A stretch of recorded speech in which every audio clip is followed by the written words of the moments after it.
अस्सलाम वालेकुम, मैं हूं मन्नान शरीफ और आप देख रहे हैं आपका अपना यूट्यूब चैनल अंजुमन ताजरान। सुप्रीम अंजुमन ताजरान बहुत बड़ा नाम है। फैसलाबाद की तारीख का एक ऐसा उभरते ये ताजर तंजीम है जिन्होंने देखते ही देखते पूरे शहर की ताजर तंजीमों को अपने साथ अलहाक पे मजबूर कर दिया। अच्छा, वो कैसे मजबूर कर दिया? उनके कुछ ऐसे जायज मुतालबा थे जो कभी किसी ने नहीं सुने थे। इंतजामिया भी घास नहीं डालती थी, पुलिस अलग तंग करती थी। जब भी कोई ईद आती थी, जब भी कोई भी मजहबी त्यौहार आता था, तब ताजरों को, दुकानदारों को बहुत सारे मसाइल का सामना करना पड़ता था। कभी इंक्रोचमेंट के मसाइल हो जाते थे, तो कभी बाजार बंद करने का मसला होता था, कभी टाइमिंग का मसला हो जाता था, कभी कोरोना के अंदर जो मुख्तलिफ परेशानियां आई हैं उसके बाद वो परेशानियां आज तक चलती आ रही है। अच्छा, इन परेशानियों का हल भी होता है, लेकिन उन्हें जब नजर ना आया तो तब अंजुमन सुप्रीम अंजुमन ताजरान के चेयरमैन अमीन भट्ट साहब, जो इस टाइम के ऊपर पूरे शहर फैसलाबाद में 15 के तौर के ऊपर मशहूर हो चुके हुए हैं, क्योंकि जब ताजर दुकानदार लोग इन रात 2 बजे कॉल करें, सुबह कॉल करें, दोपहर को कॉल करें, ये सोए हों, बैठे हों, मतलब रिश्तेदारों के साथ हों, खाना खा रहे हों, तब भी ये हामी भर लेते हैं कि मैं आ रहा हूं। ये बहुत बड़ी बात है। हमारे साथ मीन भट्ट साहब मौजूद है। अच्छा, मीन भट्ट साहब का तो मैंने आपको तारीफ करा दिया, लेकिन इनकी वर्किंग जो रिलेशनशिप है लोगों के साथ, वो क्यों है, वो इन्हीं से पूछते हैं। अस्सलाम वालेकुम भट्ट साहब। वालेकुम सलाम। भट्ट साहब, ये बताइएगा कि आपके साथ लोगों की वर्किंग रिलेशनशिप और मोहब्बत बहुत है, ताजरों की, दुकानदारों की, वजह क्या है? बिस्मिल्लाहिर्रहमानिर्रहीम। शुक्रिया मनान भाई। असल में बात यह है कि मैं एक छोटा दुकानदार हूँ, उसके साथ साथ मेरी रैश भी इन्हीं आटू बाज़ारों में है। सबसे पहले मैंने आटू बाज़ारों में यूनियन कौंसिल का इलेक्शन जीता और साबका मेयर को मैंने हरवाया। उसके बाद राणा सनाउल्लाह साहब ने मुझे डिप्टी मेयर बना दिया। डिप्टी मेयर मुझे इसलिए बनाया कि मैं CC1 चेयरमैन के साथ साथ मैं ताजर भी था। ताजर जब था तो मैं सुप्रीम अंजुमन ताजरान का चेयरमैन का ओहदा मुझे मिला, तो यूनियन काउंसिल के साथ साथ मैंने ताजरों की भी भरपूर तरीके से खिदमत की। उसके बाद राणा सनाउल्लाह साहब ने मुझे ताजरों के कोटे से डिप्टी मेयर बना दिया। तो जब मैं डिप्टी मेयर बना तो बात का हमारे जो आजकल चल रहा है, बंदा पहले जब मेयर नहीं होता, डिप्टी मेयर नहीं होता, MPA नहीं होता, तो वो कहते हैं यार पहले तो इसकी तबीयत बड़ी ठीक थी, जब से ये MPA बना है, जब से ये डिप्टी मेयर बना, इसकी तबीयत खराब हो गई है। तो अल्लाह का शुक्र यह है कि मैं एक छोटे घराने से तल्लुक़ रखता हूँ, छोटा दुकानदार हूँ, और उसकी वजह से मुझे हर दुकानदार का, छोटे दुकानदार का और अपने वर्करों का और अपने शहरियों का जो तकलीफ होती है उनका मुझे अंदाज़ा है। उसकी वजह से मुझे शौक है कि जब भी कभी कोई मुझे आवाज़ देता है तो मैं फौरी पहुंचता हूं। उसके बाद जो गरीब लोग हैं उनके साथ मैं बहुत मोहब्बत करता हूं, क्योंकि उनकी तकलीफ जो होती है ना, वो समझ ले कि मैं अपनी तकलीफ समझता हूँ। और अल्लाह का शुक्र है कि अल्लाह की ख़ास मेहरबानी है, जब आप बगैर किसी मतलब के कोई किसी का काम करेंगे ना, तो अल्लाह ताला की रज़ा भी शामिल हो जाती है। तो मैंने अल्लाह से भी वादा किया हुआ है कि मौला करीम जितनी जितनी आप इज़्ज़त मेरी इजाफा करेंगे उतना उतना मैं झुकूँगा। तो सबसे पहले मैं नैनो बना, फिर मैं चेयरमैन बन गया, फिर मैं डिप्टी मेयर बन गया। तो अल्लाह का शुक्र है मैं डिप्टी मेयर के साथ साथ मैंने आपको बताया कि सुप्रीम अंजुमन ताजरान का चेयरमैन हूँ। अब आजकल जिस तरह आपको मालूम है कि गवर्नमेंट ने ये कहा कि आप 9 बजे दुकानें बंद कर दें। बिल्कुल हमने कर दी दुकानें बंद। कमिश्नर साहब से मीटिंग हुई है, DCO साहब से, RPO साहब से, CPO साहब से। मैंने कहा कि आप जो कह रहे हैं हमने मान ली है बात, लेकिन छोटे दुकानदार जो हैं उनको आखिरी हफ्ते में ईद के रिलीफ दी जाए, क्योंकि जो कारोबारी लोग हैं वो कोरोना में पीस चुके हैं, ताजे लोग पीसे जा चुके हैं। वो ये जो ईद के दिन हैं, छोटे दुकानदार, इनको 100% इनको आखिरी हफ्ता मिलना चाहिए, क्योंकि जो ताजा लोग हैं वो समझते हैं कि ये नून लीग की गवर्नमेंट, ये ताजरों की गवर्नमेंट है, ये अवामी गवर्नमेंट है। हमने ये अगर ताजे लोग अवामी गवर्नमेंट समझते हैं, हमारा भी फर्ज बनता है कि जो अवाम की जायज़ बातें हैं वो मानी जाए। मैं नून लीग का ड्यूटी में रहा हूँ, मैं अपनी गवर्नमेंट से मुतालबा कर रहा हूँ 2-3 दिन से कि ये बात जायज़ है, आप आखिरी हफ्ता हर हाल में दें। ईद का जो आखिरी हफ्ता है छोटे दुकानदारों को हर हाल में दें और देना चाहिए। अगर ये नहीं देंगे तो फिर इम्प्रेशन जो पड़ेगा अच्छा नहीं पड़ेगा। लोगों ने सालों साल का माल पड़ा होता है, वो बेचना होता है, उनका रिजक लगा होता है। अगर उनको ये 8 दिन नहीं मिलेंगे तो फिर लोग दुकानें खोल लेंगे, फिर अफरा तफरी पड़ेगी। तो मैं अपने वज़ीर आला पंजाब जनाब हमजा शहबाज शरीफ से ये मुतालबा पर जोर मुतालबा करता हूँ कि बराए मेहरबानी कि अमीन भट्ट एक अवामी आदमी है, नून लीग जिसको हम अवामी हुकूमत समझते हैं, तो ये फौरन फैसला मान ले। तेल महंगा हो गया, गवर्नमेंट की पॉलिसी थी और इमरान खान की, दालें महंगी हो गई, चीनी महंगी हो गई, वो इमरान खान ने वादे किए हुए थे।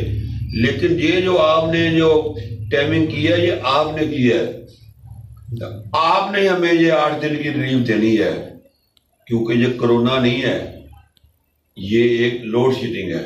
हाँ, ये हम तावन करने के लिए तैयार हैं। अगर किसी दुकान में 50 लाइटें हैं तो 5 भी आ जाए, लोड शेडिंग कर दें, लेकिन 8 दिन आखिरी हफ्ता हर हाल में देना पड़ेगा।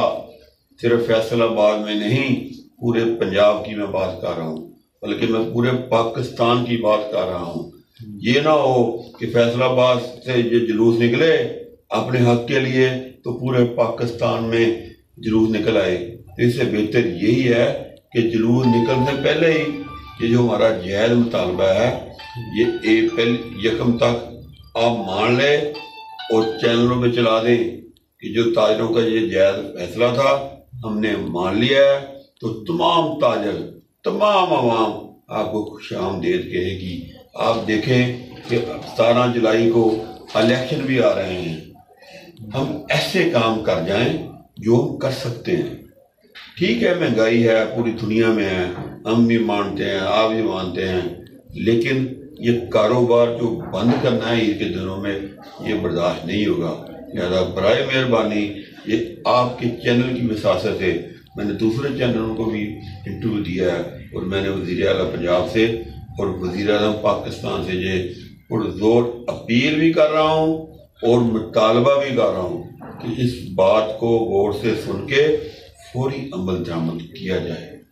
अच्छा बट साहब, अगर अल्लाह ना करे मतलब ये मुतालबा नहीं माना जाता, लोग प्रोटेस्ट करते हैं, बाहर आ जाते हैं, क्या आप उसे लीड करेंगे उस टाइम प्रोटेस्ट को के लिए? देखिए, मैं हर हाल में नून लीग का बंदा हूँ और दबंग वर्कर हूँ, दबंग डिप्टी मेयर था, और भी 3 मेरे साथ 2 और भी थे, लेकिन मुझे मोहब्बत है नून लीग से, मैं नून लीग को वोट डालता हूँ। लेकिन मेरी बात को मेरे वज़ीर आला को, मेरे वज़ीर आज़म को और ख़ास तौर पे जो मेरा लीडर है फैसलाबाद का वो राणा सनाउल्ला है। मैं उसी ग्रुप का एक वर्कर हूँ, राणा साहब का मैं सिपाही हूँ। मैंने राणा साहब को बता दिया है कि राणा साहब ये कोई पेट्रोल नहीं है, ये कोई घी नहीं है, ये कोई चीनी नहीं है, लोड शेडिंग कर दें, लेकिन ये जो 8 दिन हैं इसको हर हाल में आपने रिलीफ लेकर देनी है। अल्लाह ना करे अगर ये नहीं देते, अवाम बाहर आ जाती है, तो मजबूरन मैं लीड करूंगा, क्योंकि मैंने ही नून लीग के वोट दिलवाने हैं। अगर मेरी गवर्नमेंट मेरी बात को नहीं समझती, मैं नून लीग से मोहब्बत करता हूँ, तो उनको वो भी ये चाहिए ना कि अमीन भट्ट एक वर्कर आदमी है, फैसलाबाद की तमाम गरीब लोग, फैसलाबाद के तमाम ताजे लोग, मैं उनकी आवाज हूँ, वो मेरी आवाज है। अगर मैं उनकी आवाज हूँ तो मेरी गवर्नमेंट नून लीग है, तो मेरे सरबराह भी उनको भी चाहिए कि जो जो अमीन भट्ट कह रहा है इसके सोच विचार करें कि वाकई ये बात सच है और वाकई हमें करना चाहिए। तो ये सिर्फ सोच लें, इंशाल्लाह जो मैं कह रहा हूं ये अवामी आवाज है, ये ताजरों की आवाज है, ये छोटे दुकानदारों की आवाज है, ये गरीबों की आवाज है। जो गरीब लोग हैं बेचारे नौकरियों पर आते हैं, रात को 10 बजे आएंगे, 11 बजे आएंगे और रात को 2 बजे भी शॉपिंग करने आते हैं। तो जब आप 9 बजे दुकानें बंद करा देंगे, उनकी ईद खराब करनी चाहते हैं? नहीं, खराब नहीं होगी। मैं फिर ये आपकी विसासत से कह रहा हूं कि मैं चाहता हूं कि कोई भी शहर में एजिटेशन ना हो, कोई जुलूस ना निकले। तो इंशाल्लाह मुझे 100% उम्मीद है कि जो राणा साहब हमारे बब्बर शेर लीडर हैं, वो ऐसे मेरे हिसाब से पाकिस्तान में वो सेकंड वज़ीर आज़म भी हैं। तो मेरी बात आपके चैनल के थ्रू भी सुन लें, राणा साहब, वज़ीर आज़म साहब, वज़ीर आज़म साहब इस चीज़ का नोटिस लें और मीटिंग करें अपने मुशीरों से कि भाई जो फैसलाबाद से जो काले आ रही हैं, आखिर इंटेलिजेंस वाले भी हैं।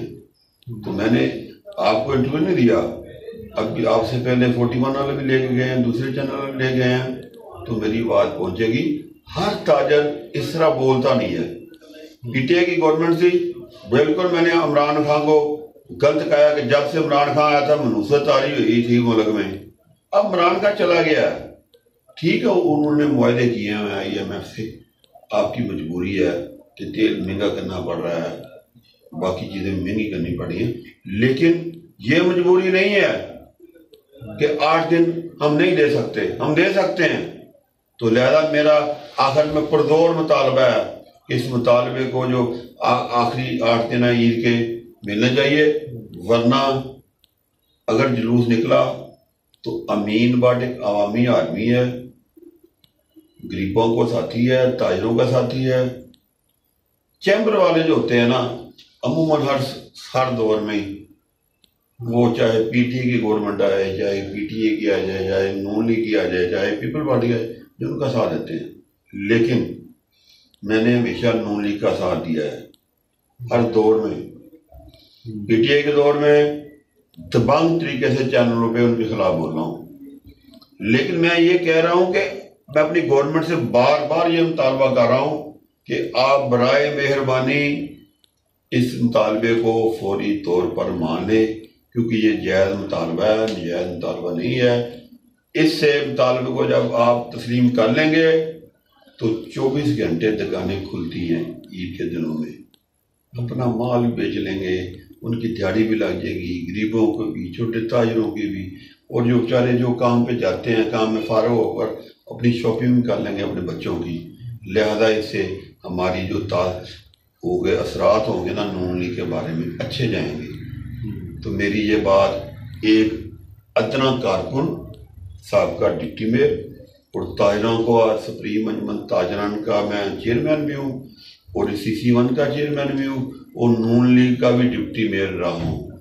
तो लिहाजा मेरी पुरजोर मुतालबा है कि इस मुतालबे को माना जाए, ताकि जो पंजाब में, या मैं तो फैसलाबाद का हूँ, मैं फैसलाबाद के तमाम ताजरों की तरफ से शुक्रिया भी अदा करूँगा कि अपनी गवर्नमेंट से कि जो हमारे जो जायज़ मुतालबात है वो मान लिए गए। अगर ना माने गए तो मैंने आपको बता दिया है, फिर मजबूरी होगी, अगर वहाँ बाहर आएगी तो मैं उनकी लीड करूँगा। अच्छा बट साहब, पिछले दिनों के अंदर इंक्रोचमेंट के हवाले से आपका और चीफ ऑफिसर जुबैर नथ साहब जो कारपोरेशन के हैं, उनके दरमियान को खड्डा हो गया था। अच्छा, उसमें सही कौन था, गलत कौन था और हुआ क्यों था, क्या इतना बड़ा मामला क्यों हो गया था? देखिए, बात यह है कि कोई भी अफसर आता ना जहाँ पे, जब मुझे पता चलता है कि फलां बंदा करप्शन कर रहा है, मैं वाहद ताजर आदमी हूँ, वाहद मैं एक सियासी लीडर हूँ। मैं आंखों में आंखें डालकर बात करता हूँ। जब मैं ड्यूटी में था तो 8 बाजारों में जो जगह दी हुई थी 5 फुट और 1.5 फुट, मैं सीटी को भी बुलाता था, मैं खुद ड्यूटी में था, मैं खुद भी आता था, वार्डन साथ लेता था, अपने कारपोरेशन के इंस्पेक्टर साथ लेता था, घंटा घर बैठ के 8 बाजारों को वाच करता था। तो 5 फुट की जगह 6 फुट पे जो भी आता था उसका अड्डा बंद करता था। तो 8 बाजारों में ट्रैफिक का निज़ाम बेहतरीन चलता था। अब कोई भी बंदा ड्यूटी नहीं करता, ना कोई वार्डन आपको नज़र आता है, ना आपको कारबिन का अमला नज़र आता है।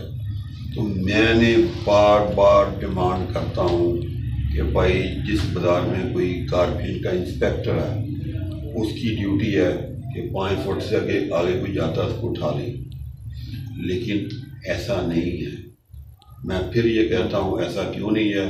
जब मैं अड्डे वालों को कहता हूँ कि भाई मैं तुम्हें 5 फुट जगह दे कर दिया, आप 50 फुट पे गए हो, कहते बस हम पैसे देते हैं। उसके बारे में मैंने डीसी साहब से शिकायत भी की, लेकिन उसके बाद ये तय हुआ कि हम अपनी ड्यूटी पूरी करेंगे। तो मैंने कहा अगर आप ड्यूटी पूरी करेंगे तो फिर मुझे तो सिर्फ शहर में जो बेहतरी है वो मैं देखना चाहता हूँ। तो लिहाजा अगर आप ड्यूटी पूरी करवाएंगे और करेंगे तो मुझे भी आपके मुखालिफ बोलने की कोई ज़रूरत नहीं है।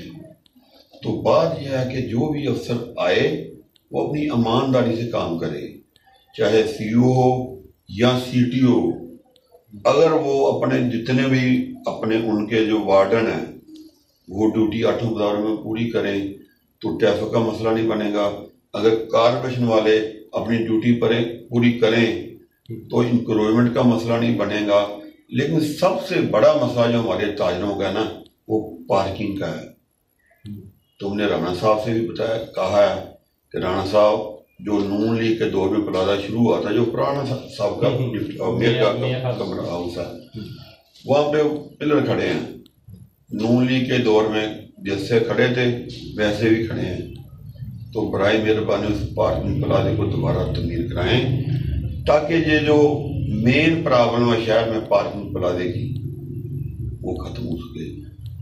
उस वक्त तक जब पार्किंग प्लाजा नहीं बनता हमने काफ़ी जगहों की निशानदेही कराई है, जिस तरह माल कदम है, इधर है, फिर अपना टीबी अस्पताल है, फिर सिविल क्वार्टर है, फिर हमारा रेलवे की जगह है। फिलहाल वहाँ पे ये पार्किंग की जगह दे दें जितनी देर नई पार्किंग प्लाजा बनता। उसके बाद जो पार्किंग कंपनियां कचहरी बाजार में वो एक बदमाशी है। आज तक नहीं पता चला कि ये पैसा कहाँ जा रहा है, और पर्ची के ऊपर लिखा हुआ है कि आप जगह टैक्स दे दें, अगर चोरी हो गई तो हम जिम्मेदार नहीं है। देखिए कैसी बात है यार, शर्म वाली बात है कि पार्किंग भी लगी हुई है तो हम जिम्मेदार भी नहीं है। तो हम खड़ी क्यों करते हैं उधर? तुम अगर जिम्मेदार नहीं हो तो हम खड़ी क्यों करें? लेकिन खड़ी भी ऐसी होती हैं 3-3, 4-4 लाइन लग जाती हैं। बट लेकिन वो तो अब आपकी गवर्नमेंट है, आप इस पे कोई एक्शन राणा साहब से करवाएंगे? देखिए इस वक्त ये समझ लीजिए टेम्परेरी गवर्नमेंट मिली हुई है। ये आप नून लीग की गवर्नमेंट नहीं कह सकते, ये पीटीएम की गवर्नमेंट है। मतलब वज़ीर आज़म हमारे नून लीग के जरूर है, लेकिन जो इख्तियारात होते हैं ना एक पूरी पार्टी के, वो उनके पास नहीं है। जैसे अगर हमारे जो 2 वज़ीर बनते हैं वो कहते हैं हम एक वज़ीर हमारा भी पीपल पार्टी का बनाएंगे, फिर मौलाना साहब भी मौजूद हैं। तो अल्लाह करे जब जो बड़े इलेक्शन होंगे ना तो उसमें हमारी जब मुकम्मल अक्सरियत आएगी ना तो इंशाल्लाह फिर ये छोटे छोटे मसले हैं ना, बड़े बड़े जो मसले होंगे तो फिर ये इंशाल्लाह मुकम्मल तौर पर क्लियर हो जाएंगे। अब तो ऐसे ही समझ लें कि जो इमरान खान आपको पता ही है कैसे आया कैसे चला गया, और अभी भी वो चैन से बैठने नहीं दे रहा। वो चाह रहा है कि मुल्क में अफरा तफरी रहे। जब वज़ीर आज़म था तब भी अफरा तफरी डाली रखी, अब वज़ीर आज़म नहीं है तब भी अफरा तफरी बढ़ाई हुई है। तो बात यह कि इस गवर्नमेंट जो मिली हुई है PDM को, ये तो जो मुआहदे IMF से चल रहे हैं ये इमरान के मुआहदे चले जा रहे हैं। जब ये मुआहदे ख़त्म होंगे तो ये गवर्नमेंट कोशिश कर रही है दूसरे मुल्कों से मतलब रिलीफ लेने की या फंड लेने की। तो मुझे पता चला है चाइना ने दिया है, तो इंशाल्लाह जब ये गवर्नमेंट जाएगी, साल है या 12 महीने हैं, तो इंशाल्लाह मुझे बहुत उम्मीद है कि ये PDM की जो गवर्नमेंट है आखिर में अवाम को रिलीफ देगी, क्योंकि ये गवर्नमेंट अवाम वज़ीर आज़म इमरान से काफ़ी हद तक बेहतर है। और ये मैं आपको बता दूं, देखें जितनी महंगाई शुरू की है ये नून लीग की गवर्नमेंट ने नहीं की, इनके PDM की गवर्नमेंट ने की, ये इमरान ने शुरू किया है। 4 साल आप देख लें, महंगाई महंगाई महंगाई। इन्होंने तो मतलब पता नहीं, मुझे नहीं समझ आ रही कि इमरान ने क्यों गवर्नमेंट ली थी। कहता कुछ था, करता कुछ था, मकान दे दूंगा, नौकरी दे दूंगा, ना नौकरी मिली ना मकान मिला, फिर अफरा तफरी मिली, मुल्क में महंगाई महंगाई मिली। अब उनका जो किया हुआ है इमरान का, वो वज़ीर आज़म मियाँ शहबाज शरीफ साहब भुगत रहे हैं। इंशाल्लाह वो कोशिश तो कर रहे हैं मुल्क को चलाने के लिए। हम दुआ करते हैं कि अल्लाह ताला की दाद, हमारा वज़ीर आज़म तो कोशिश सच्चे दिल से कर रहा है, तो इंशाल्लाह अल्लाह ताला की मदद भी हमारे साथ होगी। और उम्मीद है कि चंद महीनों में ही महंगाई नीचे आएगी। अच्छा बट साहब, एक जाती सा सवाल लोग भी शायद करते भी हैं, सोचते भी हैं, बड़े जगहों पे जिक्र भी। अच्छा, जब आप तो चेयरमैन माशाल्लाह बन गए ना सुप्रीम अंजुमन ताजरान के, डिप्टी मेयर भी रहे हैं, इसके अलावा सियासत में नाम है, फिर आपका राना सनाउल्लाह के साथ, उनके साथ राना साहब के साथ बड़ा प्यार है। अच्छा ये बताइए कि सारे लोग ऐसी फील्ड में आके अरबपति हो जाते हैं, आप कोई वो लोगों को बताएं कि आपका महल बड़ा, कोई बड़ी लैंड क्रूजर, वो छुपाई किधर हुई है सर जी, वो है कहाँ, है भी है कि नहीं है, लोग आपको देखना सुनना चाहते हैं। असल में बात यह है कि मैं नून लीग का डिप्टी में रहा हूँ, आप देख लें, ये करप्शन नहीं ना करनी, उसने नहीं करनी, चाहे वो MP बन जाए, चाहे वो वज़ीर बन जाए। मैं आपको पहले बताया कि मैं छोटा दुकानदार हूँ, सफ़ेदपोश आदमी हूँ, और मेरा ना कोई MP है, ना कोई MNA है, ना मेरा कोई सियासी ख़ानदान है, ना मेरा कोई जनरल है, ना मेरा कोई कर्नल है। मैं एक अवामी आदमी हूँ।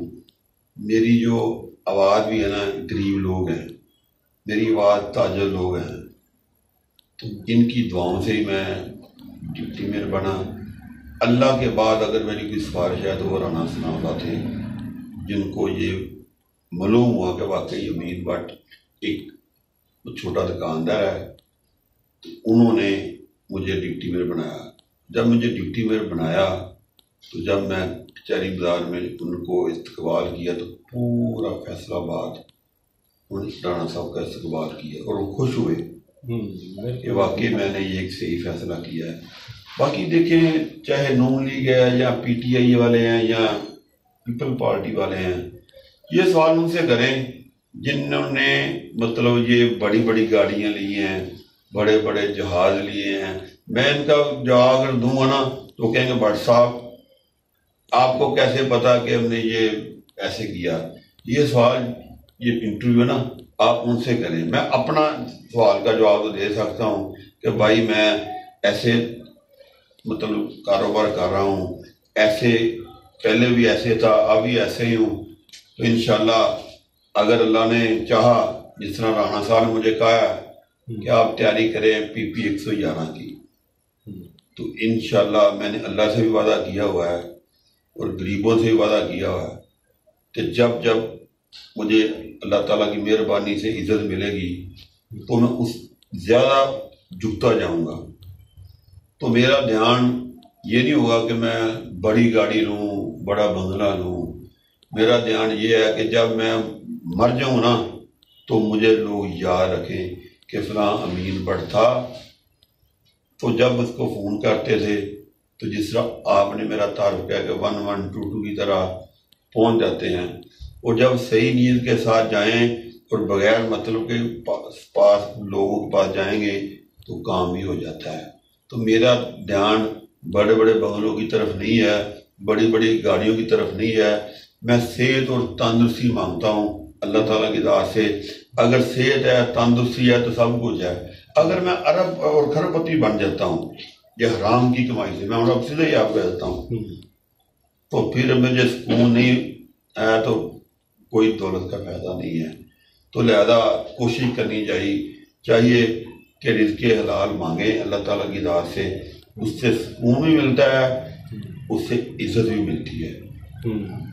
अच्छा बट साहब, जो आप यानी कि 110 में 111 में 111 में PP 111, अच्छा ये हल्का होगा कौन सा लोगों को, ताकि पता चले कि आप इसके उम्मीदवार हैं? देखिए चेंजिंग आई है थोड़ी सी, तकरीबन 90% तो पुराना ही है हल्का, 10% थोड़ी चेंजिंग आई है।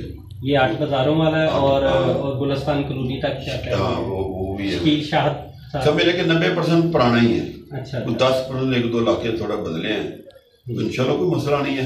देखिए एक रिप्यूट होती है, ये 8 बाजार ऐसे हैं जहाँ पे तमाम इलाकों से लोग आते हैं, दुकानें हैं, यहाँ से रिप्यूट जो होती है ना बनती है, चाहे अच्छी हो तो अच्छी बन जाती है, अगर बंदा गलत हो तो रिप्यूट गलत बन जाती है। तो रिप्यूट से बंदा आगे जाता है, तो रिप्यूट से बंदा पीछे हट जाता है। अल्लाह का शुक्र है कि देखे मैं इस दफ्तर में इधर काम नहीं करता, मैं इधर सिर्फ लोगों को मिलता हूँ, लोगों के काम जाता हूँ आता हूँ। मतलब जब PTA की गवर्नमेंट भी थी मैं फिर भी लोगों के साथ जाता था, और अल्लाह का शुक्र है जब मैंने फिर आपको बताया कि करप्ट बंदा ना हो, हर अफसर बात सुनता है यार मीन बट बगैर किसी मतलब के बंदे के साथ आया है। तो जब वो पता हो कि यार ये बंदा तो करप्ट है, ये तो बंदा पैसे लेगा फैसले के भी काम कराने के भी, तो उससे बंदे की इज्जत नहीं बनती। लिहाजा अल्लाह का बड़ा शुक्र है, मैं जितना मुझे चाहिए वो अल्लाह ने दिया हुआ है, कमाते हैं खाते हैं और सुकून करते हैं और लोगों को मुकम्मल टाइम देते हैं। बट सब जाते हुए लास्ट सवाल, कभी तो एक तो आप में हमें थोड़ा सा आवाम को ये बताए, देखिए हर सियासतदान मगरूराना स्टाइल में आ जाता है, जी जी अल्लाह जब में इज्जत देता है। अच्छा आप में क्यों नहीं वो आया? एक दूसरे नंबर के ऊपर कभी आप थकते भी तो होंगे ना, कभी कहते हो पहाड़ के जाना सारा कुछ भाई मैं नहीं जाना, या फैमिली प्रेशर दे देती होगी, इनमें से बताए कि क्या होता है? असल में बात यह है कि जब मेरी शादी हुई ना तो मैंने अपनी बेगम से पहले कह दिया था कि भाई मैं ना एक अवामी आदमी हूँ, वर्कर आदमी हूँ, इससे मुझे आपने नहीं रोकना। और मैंने अपनी फैमिली में शादी की हुई है। जब बंदा बाहर शादी कर लेना तो उस औरत को नहीं पता होता कि मेरा खामन क्या करता है क्या नहीं करता। ये मेरे घर की मेरी फैमिली की थी मेरी बेगम, तो उसको पता था। दूसरी बात यह कि इंसान है, हम थक तो जाते हैं, लेकिन अगर मैं थक भी जाऊँ ना तो मालशेख बुला लेता हूँ, मेरा फ़ोन तब भी खुला होता है। उस वक़्त भी आराम करने के साथ भी अगर किसी का भी फ़ोन आ जाता है, बिलफर्ज मैं पेशाब करने गया हूँ मिस कॉल आ गई है, तो मैंने जो मिस कॉल आई होती है ना उसको मैंने दोबारा फ़ोन करना है कि बताओ भाई क्या काम है। तो कहेगा बट साहब ऐसे मुझे पुलिस ने नजायज़ पकड़ लिया है, तो मैं फौरी पहुँचता हूँ। तो मैं फिर ये कहता हूँ कि बात गरीबों की भी है, अमीरों की भी है, दरमियाने लोगों की भी है, मैं सबको बराबर समझता हूँ। मैं ये नहीं है कि कोई मेल वाले ने मुझे फ़ोन किया तो मैं भाग के चला गया, तो किसी रेडी वाले ने फ़ोन किया तो मैंने सुनना ही नहीं है। तो मैं कोशिश करता हूँ मैं दिल की बात कहने लगाऊँ। जो गरीब आदमी होता है ना उसका अल्लाह के सिवा कोई नहीं होता। अमीर बंदा तो जाके किसी MP को फ़ोन करता है कि मैंने यार इसके ऊपर 40-50 लाख या 10-20 लाख लगाता हूँ, वो बात सुनेगा ही, लेकिन गरीब भी कोई नहीं सुनता। तो मेरी कोशिश होती है कि जिसका कोई ना हो अल्लाह के सिवा, अमीन बट उसका सबब बने अल्लाह की मेहरबानी से। तो मैं कोशिश करता हूँ उनका सबब बनता हूँ, और जितनी भी इज्जत है यकीन करें, मैंने क्या आपको कहा ना मेरा कोई जनरल है, ना कोई मेरा कर्नल है, ना कोई मेरा कोई MP है, ना कोई मेरा कोई सियासी खानदान नहीं है। ये जितनी भी मेहनत कर रहा हूँ ना, ये मैं खुद करता हूँ, खुद मेहनत करता हूँ, लोगों में जाता हूँ, आता हूँ, रेडी वाले के पास खड़ा होता हूँ, फड़ी वाले के पास खड़ा होता हूँ, छोटे दुकानदारों के साथ भी मिलता हूँ, और जो बड़े दुकानदार हैं उनको भी मिलता हूँ, जो मिल रहा है उसको भी मैं मिलता हूँ। मैं ये नहीं कहता कि वो क्या अमीन भट्ट आप मिलते गरीबों को, नहीं, जो जब समझता है कि अमीन भट्ट को जहाँ पे लेकर जाना है, वो ये समझते हैं कि अमीन भट्ट जुर्त से बात करता है। इंशाल्लाह जब तक मेरे जान में जान है तो जुर्त से बात करूँगा, कभी नहीं झुकूँगा। क्योंकि आप जिस तरह क्या फलान गाड़ियाँ ले ली, बड़ी गाड़ी ले ली, फलां ले लिया, नहीं, मेरा ये शौक़ नहीं है। बस ये शौक़ है कि अल्लाह इज़्ज़त के साथ, सेहत के साथ, तंदुरुस्ती के साथ जितनी ज़िंदगी है इसके साथ मैं गुजारूँ, और गरीब लोग दुआएं दें। बल्कि जब मैं फिर आपको एंड पे कहूँगा कि बंदे को ये सोचना चाहिए, मौत याद रखनी चाहिए कि जब बंदा फोत हो जाए उसके बाद लोग ये कि यार ये फलां बंदा, मैं अपनी बात नहीं करता, तो फलां बंदा यार बहुत अच्छा था। बस यही मेरी ख्वाहिश है कि जब बंदा दुनिया से चला जाए तो लोग यही कहें कि यार अमीन भट्ट बहुत अच्छा आदमी था, या फलां आदमी अवामी था, बहुत अच्छा था, गरीबों की सुनता था, ताजरों की सुनता था, रहायशियों की सुनता था, मतलब वर्करों की सुनता था। तो अल्लाह ताला उनको जन्नत नसीब करे। बस ऐसी बात मुंह से निकलनी चाहिए। मेरा तो यही एक समझ लें कि दिन है कि इस तरह हर बंदे को सोच के खिदमत करनी चाहिए। बहुत शुक्रिया भाई साहब, आपसे बहुत बात करके बड़ा मज़ा आया। लेकिन आपने नाज़रीन सुना है, देख भी लिया, सुन भी लिया। मेरे सामने मैंने अपनी लाइफ के अंदर बहुत लोगों को बड़ी बड़ी गाड़ियां लेते अपनी आंखों से देख लिया है, जो कल तक टूटी गाड़ियों में फिरते थे आज लैंड क्रूजर में फिर रहे हैं। मैं उन्हें जानता हूँ बड़े अच्छे तरीके से, लेकिन भट्ट साहब को हमने शुरू से लेके अंत तक ऐसे ही देखा। ये वो हस्ती है, मैं बार बार आपको बताता हूँ, ये हमारे कौम का, हमारे मुल्क का, हमारे इस शहर का बड़ा अच्छा असासा है। और नून लीग को भी इनके यानी कि इनके जो है ना वो जानना चाहिए कि ये कितनी कीमती हस्ती है। लेकिन इन्होंने एक बात हमेशा की है कि हमेशा इन्होंने, आप फैसलाबाद के 8 बाज़ारों में अगर कभी कोशिश करें, कभी विजिट करें, तो आपको 90% लोगों के मोबाइल के अंदर भट्ट साहब का नंबर ज़रूर मिलेगा। ख्वाह वो छाबड़ी फरोश है, वो बाहर फल बेचता है, रेडी लगाता है, या वो ताजर है या दुकानदार है। ये बहुत बड़ी अचीवमेंट होती है कि इंसान की, कि अल्लाह ताला ने इतनी रिस्पेक्ट दी है। बहरहाल ये हमारे लिए एहसास है, हमारे इस शहर के लिए भी एहसास है, बड़ी कीमती है। ये नहीं देखते ये PTI का बंदा है, या ये नून लीग का है, या ये पीपल्स पार्टी का, या ये किसी बस उनके मजहबी तंजीम का, किसी का नहीं देखते। वो सिर्फ ये देखते हैं कि बंदा राइट पे है, रॉन्ग पे है। राइट पे हो तो इनकी बात सारा वाकई इंतजामिया भी सुनती और लोग भी सुनते हैं और मानते भी है। ये रिस्पेक्ट फैसलाबाद 8 बाज़ारों में अभी तक किसी के हिस्से में नहीं आई। जिस दिन आएगी मैं आपको उसका नाम भी बताऊंगा। मन्नान नशर को इजाज़त दीजिए, अपना और अपने चैनल का जरूर ख्याल रखिएगा। अल्लाह हाफिज़।